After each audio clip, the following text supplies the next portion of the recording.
when we came here 20 years ago, we were looking for a church that had solid biblical teaching, high view of Scripture, and Grace hasn't disappointed us. I'm a runner, and Paul tells us in Scripture that a runner, needs to strive and continue to practice and not get disqualified.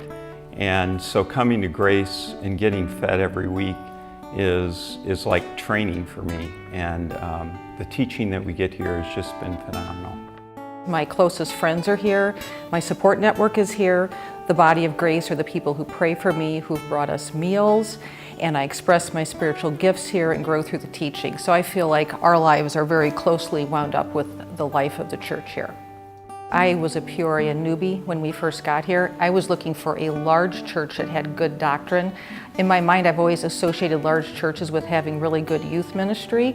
So the pairing of Grace's size, it meant possibility for resources for good youth work, and then the sound doctrine. I felt like no matter who came and went on staff, that there was a doctrinal base here that was not going to change, and I found that to be very attractive.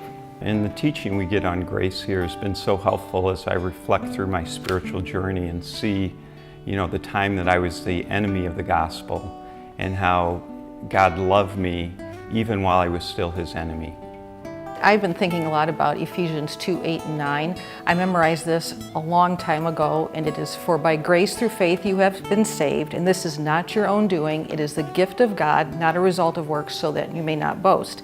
And I know that I'm saved by grace, but I find sometimes that when I'm worshiping or obeying or serving, it's easy to feel like I'm still kind of earning the grace a little bit by doing those things. So I'm learning to fully rest in the grace of Christ for salvation and then serve and live as a thank you note to God for what He's already done.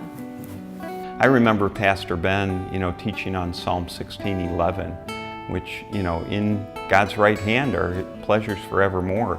And so when life gets difficult, to rest in that promise has just been really good.